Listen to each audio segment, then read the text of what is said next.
मैं आप सबसे एक बात जानना चाहता हूँ। आप लोग अक्सर कहते हैं कि मैं हर दिन 1 घंटे का वीडियो अपलोड करूँ, इसीलिए मैं कोशिश करता हूँ सुबह 30 मिनट और रात को 30 मिनट, ताकि कुल मिलाकर 1 घंटे का कंटेंट हो जाए। लेकिन फिर भी कुछ लोग कहते हैं कि मैं छोटे वीडियो डालता हूँ, इसीलिए अब मैंने तय किया है कि आगे से मैं किसी एक समय पर ही वीडियो अपलोड करूँगा और पहले के वीडियो को नए वीडियो के साथ मर्ज कर दूँगा, ताकि जैसा आप लोग बड़े वीडियो चाहते हैं वैसा ही पूरा और लंबा वीडियो आपको मिल सके। Thunder flame void annihilation. मृत्यु की दहलीज पर खड़ा जुओफान गोल्डन और ब्लैक लहराती आंखों के साथ अपनी सबसे घातक कला दोहराता है। बैम! भयंकर विस्फोट ने काले ज्वालाओं को चारों ओर बिखेर दिया। यहाँ तक कि सागर का जल भी उस आग के क्रोध से वाष्प बनकर उड़ गया। जुओफान हवा में 1000 मीटर तक फेंका गया। आंखों में जलन, चेहरा लहूलुहान, शरीर चीख रहा था दर्द से। पर वो छाया, वो वहीं खड़ा है और हंस रहा है मुझ पर। जुओफान की आत्मा सिहर उठी। ये कैसे हो सकता है? मेरी ताकत, मेरी कला, सब उसके पास है और मुझसे कहीं ज़्यादा ताकतवर भी। क्या हुआ? सारे दावे कहाँ गए? छाया ने उपहास में पूछा। क्या नहीं कहा था कि यह पहले परीक्षण से आसान होगा? जुओफान का चेहरा गंभीर हो गया। वरिष्ठ, आप ये सब क्यों कर रहे हैं? मुझे इससे क्या मिलेगा? छाया की हंसी और कड़वी हो गई। तुम अब भी सोचते हो कि मैं तुम्हें नहीं मारूंगा? क्या तुम जानते हो मैं यहाँ कितने युगों से फंसा हूँ? शरीर के बिना आत्मा बनकर इस नेदर सी में सड़ता आ रहा हूँ, अनंत काल तक। जुओफान चौंक गया। तो पुनर्जन्म का रास्ता क्यों नहीं अपनाया? पुनर्जन्म? उसकी आंखों में नफरत थी। पुनर्जन्म का मतलब है सब कुछ छोड़ देना, और मैं वो नहीं कर सकता। मैं बहुत कुछ थामे बैठा हूँ। मेरा रास्ता है बिना पुनर्जन्म के पुनर्जन्म, किसी की आत्मा नष्ट करके उसके शरीर को हथियाना। तुम मेरी आशा हो, तुम्हारी आत्मा मैं नष्ट करूँगा, तुम्हारा शरीर मेरा होगा और मैं पुनर्जन्म लूँगा। वह छाया बिजली की रफ्तार से टूट पड़ी।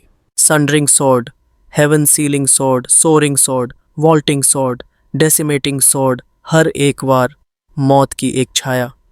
जुओफान पीछे हटता रहा, पर अंत में प्लॉप 3 वार लग ही गए। एक उसकी दोनों हथेलियों को चीर गया, तीसरा कंधे को।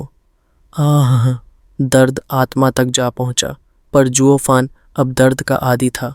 सवाल ये नहीं कि कितनी चोट लगी, सवाल है कि मैं इसे हराऊंगा कैसे। तभी एक विचार, जैसे प्रकाश किसी अंधकार में फूटता है। उसने मेरी सारी पुरानी कला अपनाई, पर क्या वो मेरी नई अंतर्दृष्टि भी जानता है? जुओफान रुक गया। उसके चारों ओर मौत की बारिश हो रही थी, पर उसकी चेतना स्थिर हो गई। ताकत की पराकाष्ठा पर तानाशाही सब कुछ कुचल देती है। कीलिन फिस्ट। उसका मुक्का जला एक भयंकर लाल प्रकाश में। बूम! जगह टेढ़ी होने लगी, जैसे स्पेस खुद कराह उठा हो। पूरा नेदर सी उथल पुथल में डूब गया। पर छाया ने उसी कदमों से, उसी चाल में वैसे ही एक मुक्का मारा। ये नहीं हो सकता। मैंने कहा था ना। वो हंसा। मैं तुम हूँ। तुम्हारे पास जो है वो मेरे पास भी है, लेकिन कहीं बेहतर। बैम! दोनों मुक्कों की टक्कर से काले दरारें हर दिशा में फैल गईं। जुओफान फिर से उड़ा, और इस बार उठना मुश्किल हो गया। मैं हार रहा हूँ। मैं अपने ही परछाई से हार रहा हूँ। छाया अब उसके सामने खड़ा था, एक क्रूर मुस्कान के साथ। अब तुम परीक्षा में फेल हो गए और मैं तुम्हारा शरीर ले लूँगा। उसका हाथ जुओफान के माथे पर आ गया। जुओफान की आंखें बंद होने लगीं। शायद यहीं तक था। Divine eye of the void, stage 8, blink. Zhuo Fan की आंखें खुलीं। दाहिनी आंख में 8 सुनहरी रिंग्स। छाया की छाती फटी हुई थी। जुओफान कांपते हुए मुस्कुराया। तुमने कहा था तुम मुझे जानते हो, तो क्या ये भी जानते थे कि divine eye of the void की 8वीं अवस्था मेरे हमलों को तुरंत तुम्हारे शरीर तक ट्रांसफर कर सकती है? ओह! छाया की भौहें सिकुड़ गईं। पर वह फिर मुस्कुराया। अवश्य जानता था, मगर मुझे कोई फर्क नहीं पड़ता। नीचे देखो। जुओफान ने अपनी छाती की ओर देखा। वहां भी एक छेद था, ठीक उसी जगह। तुम क्या सोचते हो कि मैं सिर्फ तुम्हारी छाया हूं? नहीं, मैं वो हूं जो तुम्हारे भीतर सोया राक्षस है, जो तुमने कभी कुचला था पर मरा नहीं। जुओफान की सांसें थम गईं। छाया अब मुस्कुराते नहीं, दहाड़ रहा था। मैं तुमसे ज्यादा हूं। मैं वो हूं जो तुम हो सकते थे अगर तुमने कभी खुद को रोका ना होता। अब देखो जुओफान, तुम्हारा असली रूप अब तुम्हारे सामने है। मैंने कहा था ना, मैं तुम हूं। छाया ने पागलों की तरह ठहाका लगाया। मुझे चोट पहुंचाना मतलब खुद को घायल करना। मुझे मारोगे तो खुद को मार डालोगे। तुम मेरे साथ कुछ कर ही नहीं सकते। जुओफान कांप गया। उसके मुंह से धीमी आवाज निकली, ये कैसे मुमकिन है? तो फिर तुम मुझे जो घाव दे रहे थे उसका असर तुम पर क्यों नहीं पड़ा? छाया का चेहरा घिनौनी मुस्कान में बदल गया, ऐसी मुस्कान जो किसी डरावने रहस्य को छुपाए बैठी हो। जुओफान के मन में असंख्य सवालों का तूफान था। मैं उसे नुकसान नहीं पहुंचा सकता, उल्टा खुद ही चोट खा रहा हूं, और ऊपर से वो मुझसे ज्यादा ताकतवर भी है। इस परिस्थिति में जीतना नामुमकिन लगता है। लेकिन ये एक परीक्षा थी, और हर परीक्षा में होता है एक रास्ता। जुओफान ने गहराई से सोचना शुरू किया। उधर छाया हवा में 100 मीटर ऊपर तैर रहा था। उसने अपनी उंगली से जुओफान की ओर इशारा किया और हंसते हुए बोला, अब अलविदा मेन, अब से जुओफान मैं हूं। हा हा हा। एक विनाशकारी तलवार वार झपट कर आया, सीधा जुओफान के सीने की ओर। जुओफान अब भी उलझा हुआ था। उसके पास divine eye of the void भी है, थंडर फ्लेम भी, और मेरी नवीनतम चिलीन की अंतर्दृष्टि भी। इतनी सटीक नकल तो कोई सॉवरेन भी नहीं कर सकता। तो फिर क्या ये सच में मैं ही हूं? जुओफान ने अपनी बाहें फैला दी, चेहरे पर एक जुआ खेलने वाली शांति। तलवार उसके सीने से आर पार हो गई। दोनों के शरीर भिड़े, चेहरा सामने चेहरा। छाया की जीत में भी कोई खुशी नहीं थी, जबकि जुओफान शांत था, कुल मिलाकर तैयार। कब जाना तुमने? छाया की आवाज में थकावट थी। जुओफान की आंखों में कोई डर नहीं, सिर्फ स्वीकार्यता। अभी अभी। जब मुझे चोट पहुंची तो तुम पर असर नहीं पड़ा, तब समझा कि हम एक ही हैं। तुम कहते भी रहे हो, मैं ही जुओइफान हूँ। छाया हंसा, पर उस हंसी में थकावट थी। तुम जीत गए जुओफान।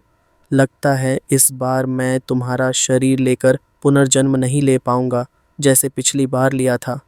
शब्दों के साथ ही वो छाया काले धुएं में बदल गई और जुओफान के भीतर समा गई। जुओफान की आंखें थोड़ी धुंधली थीं। जब वो होश में आया तो खुद को पाया एक पुराने टूटे लकड़ी के फाटक के सामने, ध्यान की मुद्रा में बैठा हुआ।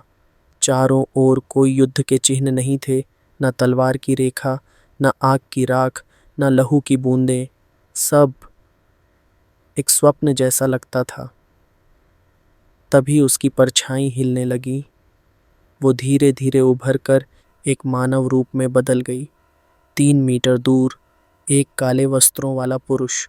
उसने सिर झुकाया। जुओफान, तुम परीक्षा में सफल रहे। धन्यवाद वरिष्ठ। जुओफान ने झुककर उस परछाई को नमन किया। वरिष्ठ, जो कुछ हुआ, क्या वह सब एक भ्रम था? हाँ और नहीं। मतलब, भ्रम झूठा होता है, लेकिन उसके भीतर जो घटता है वो असली भी हो सकता है और झूठा भी। परछाई ने उत्तर दिया, वो सब कुछ तुम्हारे मन में छिपे संदेह थे। जुओफान ने पूछा, अगर मैं वहां मर जाता तो क्या मैं सचमुच मर जाता? हाँ और नहीं। फिर से वही जवाब। मतलब? जुओफान मर जाता और जो बचता वो होता जुओइफान। जुओइफान ने खुद उत्तर दिया, मेरा वर्तमान स्वरूप मर जाता और मेरा पुराना मैं पुनर्जन्म ले लेता। परछाई ने सिर हिलाया। यूं कह सकते हो, लेकिन मरना कहना थोड़ा अतिशयोक्ति होगा, क्योंकि तुम दोनों एक ही हो। जो बचता वो हृदय पर नियंत्रण पा जाता। क्या डिमोनिक एम्परर जो इफान और वर्तमान जोफान का हृदय एक जैसा है? जो इफान ने बिना झिझक सिर हिलाया। जोफान आया है मर्त्य क्षेत्र से, जबकि जो इफान पला बढ़ा था पवित्र क्षेत्र में। हमारे रास्ते बहुत पहले ही अलग हो चुके हैं। फिर भी तुम उसे स्वीकार करते हो? परछाई मुस्कुराई। दिल अलग, रास्ते अलग, लेकिन जब दोनों एक शरीर में हों तो टकराव होगा, और वहीं से उपजते हैं भीतर के दैत्य। क्या तुम उसे मिटाना चाहते हो या स्वीकार? ई गेतित की जुओफान मुस्कुराया और सिर हिलाया। दिल बदलता है, लेकिन चाहे अच्छा हो या बुरा, मैं अपने अतीत को नकार नहीं सकता। आज जो राह मैं चला हूँ वो उसी की राख पर बनी है। उसे नकारना मतलब अपने भविष्य को मिटा देना, उसी तरह जैसे मेरी चोट मुझे लगी क्योंकि हम दोनों एक हैं। अद्भुत। परछाई पहली बार पूर्ण मुस्कान में खिली। बहुत से सेंट शक्ति पाने के बाद अपने अतीत को मिटा डालते हैं या उससे मुंह मोड़ लेते हैं, बस सॉवरेन बनने की दौड़ में। पर वो नहीं जानते कि यही कदम उन्हें खोखला कर देता है। हर राह एक चिन्ह छोड़ती है पहले कदम से ही। अगर उसे मिटा दो तो आखिरी मंजिल कभी नहीं आएगी। इसीलिए सेंट्स बहुत हैं, पर सॉवरेन बहुत कम। आभार वरिष्ठ। जुओफन ने फिर से झुककर नमन किया। परछाई उसके सामने तैरते हुए आई, अपनी उंगली जुओफान के माथे पर रख दी। एक प्रिज्म जैसा प्रकाश फूटा और जुओफान को महसूस हुआ कि उसका हृदय स्पष्ट हो रहा है। अगर तुम्हारे बदले जुओ इफान होता तो मैं उसे लौटा देता, पर तुम जुओफान हो और तुम परीक्षा में उत्तीर्ण हुए हो। हा हा हा। जुओफान को लगा जैसे उसकी अंतरात्मा में कोई गहरी समझ उग आई हो। वरिष्ठ, क्या मैं अब तीसरी परीक्षा में प्रवेश कर सकता हूँ? निश्चित ही। आओ, मैं तुम्हें भेजता हूँ। एक हाथ के इशारे से एक काला द्वार सामने आ खड़ा हुआ। जुओफान ने उसे गहराई से देखा। तभी किसी ने उसे धक्का दे दिया। वो अंदर जा गिरा। परछाई ने फिर हाथ हिलाया और द्वार अदृश्य हो गया। हुश। तभी दो और व्यक्ति प्रकट हुए, समुद्र पार करने वाले वृद्ध और एक विशालकाय पुरुष। दोनों ने सिर हिलाया, जैसे कोई पुराना डर पीछे छूट गया हो। चलो, उसने फिर से परीक्षा पास कर ली। मुझे डर था कि वो पुरानी जिद पर चल पड़ेगा। हाँ, क्योंकि जुओफान भी वही जुओइफान है। परछाई लंबी सांस लेकर मुस्कुराई। मुझे डर था कि कहीं वो जुओइफान न बन जाए और हमारी सारी मेहनत व्यर्थ हो जाए। जुओइफान सच्चा डिमोनिक कल्टीवेटर था, हठी, अंधा, संकुचित। वो डीमन ट्रांसफॉर्मेशन आर्ट का मर्म कभी नहीं समझ पाया। अगर जुओफान भी अपने अतीत को ठुकरा देता तो वो भी उतना ही संकीर्ण हो जाता और उसका दिल बंद हो जाता। सौभाग्य है कि ऐसा नहीं हुआ। दूसरे दो ने भी सहमति में सिर हिलाया। लोग खुद को सही मानते हैं और दूसरों को तुच्छ, जबकि सच्चाई ये है, हर व्यक्ति अपने ही मन का प्रतिबिंब देख रहा होता है। दुनिया खुद से लड़ती रहती है और समझती है कि वो दूसरों से लड़ रही है। जुओफान ने खुद को स्वीकारा और अब वो डाओ के और करीब है, पर अंतिम परीक्षा अभी बाकी है। नेदर सॉवरेन की परीक्षा उससे भी कठिन होगी। जरा सी चूक और सारा प्रयास व्यर्थ, फिर विजय केवल हेवनली सॉवरेन की होगी। रंबल आकाश आकाश गड़गड़ाया। तीनों ने ऊपर देखा। हम चार सॉवरेंस की राहें अब तक नेदर सी को संभाले हुए हैं, पर दो के उत्तराधिकारी पास हो चुके हैं। अब ये शक्ति कितने दिन टिकेगी कहना मुश्किल है। बस कामना है कि सभी उत्तराधिकारी मिल जाएं इससे पहले कि सब कुछ ढह जाए। बूम! एक और धमाका। नेदर सी में उबाल आ गया। समुद्री राक्षस डर के मारे छिप गए। आह! जुओफान फिर से जमीन से टकराया। उसने आंखें खोली और देखा खुद को एक अजीब सी जगह में। चारों ओर पिनअप हील्स, लकड़ी के घोड़े, झूले, हिलती कुर्सियां और खिलौनों का अंबार। जुओफान का चेहरा फड़का। पहली परीक्षा, एक विशाल द्वार और तानाशाही पथ। दूसरी परीक्षा, आत्मिक युद्ध और पुराने स्वरूप से साक्षात्कार। वरिष्ठगण विचित्र थे, पर अपनी महानता के साथ। अब तीसरी परीक्षा में मैं कहाँ आ गया? खिलौनों का मेला। मैं तो 100 साल पहले भी सांजी के लिए ऐसे खिलौने न लाता। जोफान फिर भी सतर्क था। उसने पुकारा, क्या यह तीसरी परीक्षा है? वरिष्ठ, कृपया प्रकट हों।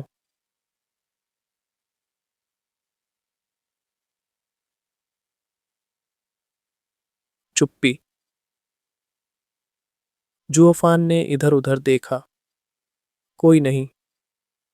होश, पीछे एक परछाई फिसली। जुओफान चौंका। पीछे मुड़ा। कोई नहीं। पा, फिर से पीछे कुछ था।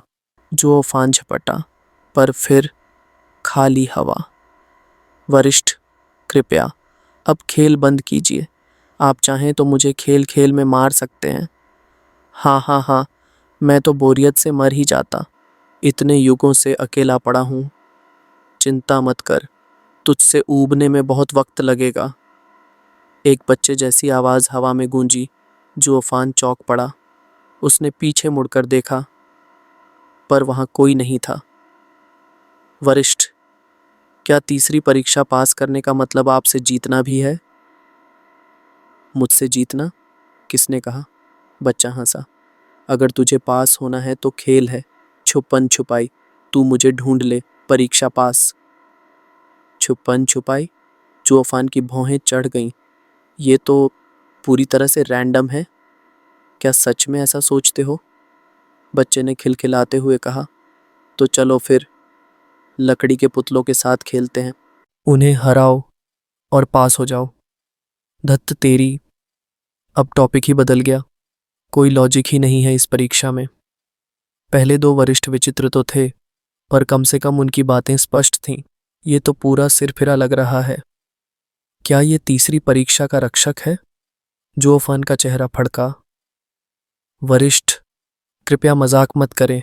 मैं सच में परीक्षा पास करना चाहता हूं, पर यह सब आपके स्तर से नीचे नहीं है क्या? मेरे स्तर से नीचे? बच्चा आंखें मटकाकर बोला। इतना बड़ा आदमी होकर मुझसे सम्मान चाहता है। हूश। एक आकृति जोफान के सामने प्रकट हुई। एक 8 साल का बालक। मासूम चेहरा, पर आंखों में झलकता एक अद्भुत ज्ञान और चेहरे पर गर्व। जुओफान को एक अजीब अनुभूति हुई। ये सांजी की तरह लग रहा है। उसे याद आया, जब वह सांजी से मिला था, वो भी तो ऐसा ही मासूम और उग्र था। शायद तब भी उसे वरिष्ठ कहना चाहिए था, पर किसी बच्चे को वरिष्ठ कहने में मन नहीं मानता था। ओह, वरिष्ठ भी कोई मृत पवित्र जीव है? अबे हाँ नहीं, मैं तो पूरा पूरा इंसान हूँ। बच्चा नाक सिकोड़ता हुआ बोला। ब्रो, क्या तूने कभी प्राचीन युग के सबसे महान प्रतिभाशाली व्यक्ति का नाम सुना है? सबसे महान प्रतिभा? जुओफान ने सोचा। क्या आप हेवनली सॉवरेन की बात कर रहे हैं? वो तो 10 सॉवरेन में पहले स्थान पर हैं। थू है उस पर। बच्चा मुंह बनाकर बोला। उसकी कल्टीवेशन सबसे ऊंची है, पर वो प्रतिभा नहीं है। प्रतिभा वो होती है जो जवानी में चमके, युवा अवस्था में सबसे आगे निकले और बुढ़ापे तक शिखर पर बना रहे। बच्चे ने सीना ठोक कर कहा, अब मुझे देख, मेरी सूरत, मेरी उम्र, क्या मैं शाश्वत युवा नहीं हूँ? हेवनली सॉवरेन ज्यादा से ज्यादा 20 में ही रुका रह सकता है, यानी उसने 20 साल की उम्र में शक्ति पाई जिससे वो बूढ़ा नहीं हुआ। पर मैंने 8 साल की उम्र में सब हासिल कर लिया। तो बताओ, अब असली जीनियस कौन हुआ? जुओफान स्तब्ध रह गया। ये कौन प्राणी है? मानव शरीर में एक स्वर्ण युग की आत्मा, या कोई बालक जिसकी मुस्कान के पीछे छिपा है अनगिनत रहस्य? जैसे जैसे परीक्षाएं आगे बढ़ रही हैं वैसे वैसे ये रास्ता और विचित्र होता जा रहा है। ठीक है वरिष्ठ, तो आपके खेल के नियम क्या हैं? साधारण, बच्चे ने उछलते हुए कहा। पहले मुझे ढूंढो, फिर लकड़ी के पुतलों से खेलो, और फिर आखिरी दौर। वो आंखें चमकाते हुए रुका, जहां तुम्हें अपने भीतर के बच्चे से सामना करना होगा। जुओ फान का दिल धड़क उठा। भीतर का बच्चा? ये तो मेरे सबसे पुराने जख्मों से जुड़ा होगा। क्या तीसरी परीक्षा मेरे मन की मासूमियत और टूटन से जूझने की होगी? जुओ फान ने उसकी ओर देखा और अचानक पूछा, मैंने सुना है 10 सॉवरेन में अंतिम एक है, चाइल्ड सॉवरेन, जिसने बचपन में ही अपनी डाव की राह पाली थी। क्या वरिष्ठ? अबे, वो आखिरी वाला हिस्सा मत बोल। बच्चे का चेहरा कसक उठा और फिर व्यंग्य से मुस्काया। हम सब सॉवरेन हैं, और फिर भी मेरी पीठ पीछे बातें, खासतौर पर वो 3, खुद को सबसे ऊपर कहते नहीं थकते। और मेरी बारी आई तो मुझे छोटा कह दिया। अल्टीमेट टैलेंट बोलने में क्या चला जाता? क्या मेरी शक्ल देखकर मुझे कम आंक रहे हो? जुओफान मुस्काया, झुककर बोला, क्षमा कीजिए सॉवरेन, पर फिर भी आप सॉवरेन हैं। वोजिंग जिसे पाने की चाह तो सबके दिल में होती है, पर पा नहीं पाते, भले ही शीर्षक कैसा भी हो। मुझे ये दया भरे शब्द नहीं सुनने। चाइल्ड सॉवरेन की नाक फड़की, उसकी आंखें ठंडी हो गईं। तो तू आया है परीक्षा पास करने? ओह हाँ, तो वापस चला जा, तू पास नहीं कर पाएगा। पर क्यों? मैंने तो अभी कोशिश भी नहीं की। अब भी पूछ रहा है क्यों? क्योंकि तूने वो अंतिम वाला शब्द कहा था, हम्फ। बच्चा जुबान निकालकर बोला, तूने मुझे सबसे आखिरी कहा, अब मैं तुझे नेदर सी में सड़ा दूंगा। जुओफान ने एक लंबी सांस ली। चाइल्ड सॉवरेन दिखता तो बच्चा है, पर वह अनगिनत युगों से सॉवरेन है। फिर भी ये व्यवहार, उसने आखिर कैसे डाव पाया होगा? उसका मार्ग क्या था? और इतने काल बीतने के बाद भी वो अब तक इस रूप में क्यों है? वरिष्ठ, वो तो बस मेरी जुबान फिसल गई थी। असल में मैं तो आपको सभी सॉवरेन से ज्यादा मानता हूँ। जुओफान ने मीठी मुस्कान के साथ चाटुकारिता शुरू की। इतिहास में कभी किसी ने आपकी जैसी प्रतिभा नहीं दिखाई। किसी युवा ने इतनी कम उम्र में डाओ नहीं पाया। मेरा दत्तक पुत्र गु संतोंग तक तो एक पवित्र जीव था, इसलिए शक्तिशाली था, पर बड़ा भी हो गया। पर आप तो शाश्वत युवा हैं। बाकी सॉवरेन्स तो आपसे जलते हैं, इसलिए आपको लास्ट कहते हैं, पर मेरे लिए आप पहले स्थान पर हैं। चाइल्ड सॉवरेन का चेहरा चमक उठा। सच में? आप और मैं दोनों से ज़्यादा सच्चा कुछ नहीं। आपकी ये यूथफुल लुक अनमैच्ड है। बाकी सॉवरेन तो जल जल के राख हो रहे होंगे, हा हा। जुओफान ने अपनी बातों में मिठास घोल दी थी। उसे पता था कि चाइल्ड सॉवरेन की प्रतिभा बेमिसाल थी, पर उसका यह शरीर और रूप एक चिरस्थायी मासूम कैद। कोई सॉवरेन उससे क्यों जलता? वो खुद को तसल्ली देता है, वरना सच तो ये है कि ऐसा बच्चा बनकर रह जाना कोई नहीं चाहेगा, मैं भी नहीं। अल चाइल्ड सॉवरेन तो नाम के अनुसार सरल था। जुओफान की चापलूसी पर उसका चेहरा खिल उठा। सही कहा, तेरी आंखें तेज हैं। तो तू पास होना चाहता है?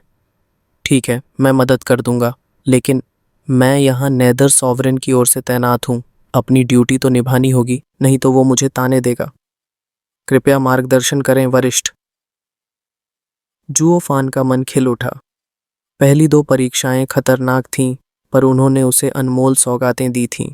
अब ये तीसरी परीक्षा, क्या इसमें भी कोई गहरा रहस्य होगा? तो ठीक है, चाइल्ड सॉवरेन ने मुस्कुराकर कहा, आसान बनाता हूँ। खेल है, catch me if you can, मुझे पकड़ लो और पास हो जाओ। ऊह! जुओफान का चेहरा तनिक फड़का। वरिष्ठ, ये तो बहुत आसान है। क्या इसके पीछे कोई गहरा अर्थ छिपा है? और क्या चाहिए तुझे पास होने के लिए? ओह, तो सिर्फ पास होने के लिए? जुओफान को थोड़ी निराशा हुई। मैं खुद ही बहुत सोचने लगा, कहीं कुछ असंभव न हो जाए। और अब ये तो बहुत ही आसान लग रहा है। मैं कितना उलझा हुआ इंसान हूँ। चाइल्ड सॉवरेन ने उसकी मनोदशा भांप ली।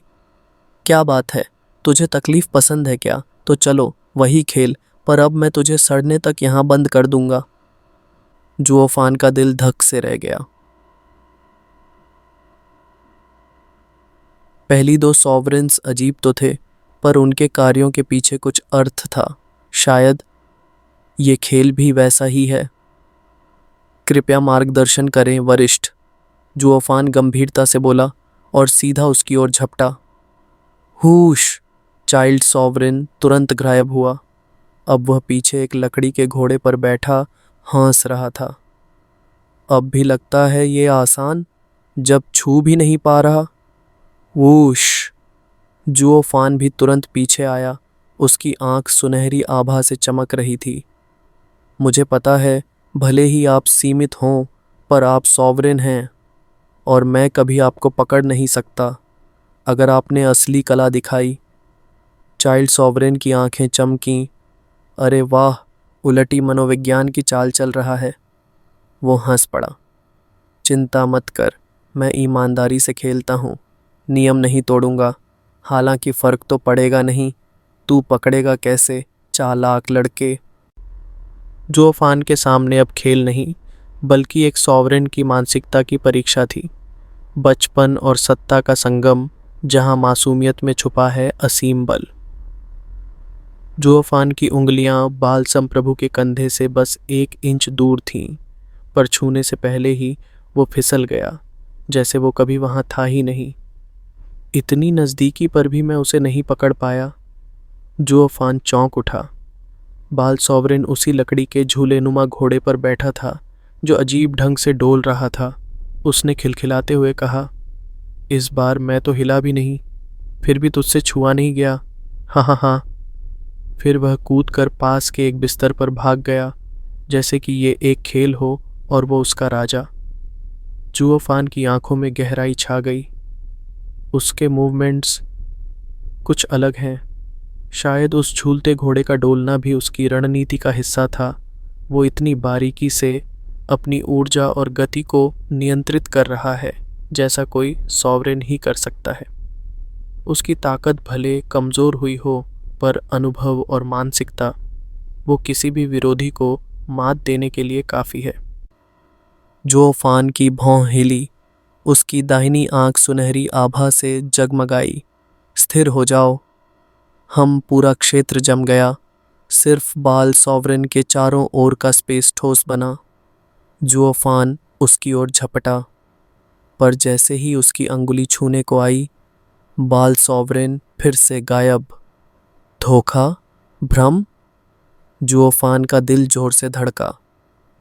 मैंने कोई कला नहीं चलाई, तू हाथ बढ़ाए उससे पहले ही मैं फिसल गया था। बाल सॉवरेन पीछे से बोला। जुओफान मुड़ा। वो अब एक झूले पर बैठा था, पैर झुला रहा, मुस्कुराता हुआ। इतनी स्पीड! यह divine eye of the void से भी तेज है। जुओफान दंग रह गया। यही फर्क है। सॉवरेन सिर्फ शक्ति नहीं होते, बल्कि अनुभव, कला और चेतना का महासागर होते हैं। उनकी चालें, उनकी समझ सामान्य सीमा से कहीं परे हैं। पर जुओफान अब पीछे नहीं हटने वाला था। उसकी दाहिनी आंख से वॉइड की सुनहरी रोशनी फैली और वो बाल सॉवरेन की ओर झपटा। बार बार टेलीपोर्ट कर रहा था। उसकी उंगलियां, हाथ और गति, सबने मिलकर एक जाल बुन दिया था। पर बाल सॉवरेन की आकृति धुंधली हो गई, कभी सिकुड़ती, कभी फैलती, जैसे वह खुद धुआं हो, और हर बार हंसते हुए उस जाल से फिसल जाता। पूरा खेल का मैदान अब एक युद्ध भूमि बन चुका था। 2 आकृतियां, एक आगे भागती, एक पीछे, तेजी से चमकते हुए रहस्यमय चालों में। 4 घंटे बीत गए। जुओफान अब हाँफ रहा था, उसकी सांसें तेज, पसीना झलकता। बाल सॉवरेन झूले पर फिर से बैठा मुस्कुराया। थक गया दोस्त? देख मुझे, मैं तो अब भी मस्त मूड में झूल रहा हूँ। तू सॉवरेन है, मैं तुलना भी कैसे करूँ? जुओफान ने सोचा। तू तो बस मुझे पकड़ना चाहता है, पर खेलना नहीं। जब तक तू बहाव में बहना नहीं सीखेगा तब तक मुझे नहीं पकड़ सकता। क्या तुझे मालूम भी है मैं कहाँ से बच रहा हूँ, कैसे मैं तुझसे आगे निकल रहा हूँ? बाल सॉवरिन ने उसे चिढ़ाते हुए कहा। बोल, बिल्ली चूहे को पकड़ती है, पर सबसे बेहतरीन शिकारी कौन है? चूहोफान ने थके स्वर में कहा। बिल्ली? बेवकूफ़, सबसे अच्छा शिकारी चूहा खुद। चूहोफान कांप गया। उसके भीतर कुछ खड़खड़ाया, मानो किसी सत्य ने दरवाज़ा खटखटाया हो। मैं जबरन पकड़ने की कोशिश कर रहा था, पर समझे बिना वो किस दिशा में भाग रहा है, किस चाल से, किस भावना से, मैंने उसे समझने की कोशिश ही नहीं की। शायद ये सिर्फ एक खेल नहीं, ये एक डाव है। उस सॉवरेन का डाव जो बचपन से अब तक मासूम दिखकर भी सबकी पकड़ से बाहर रहा।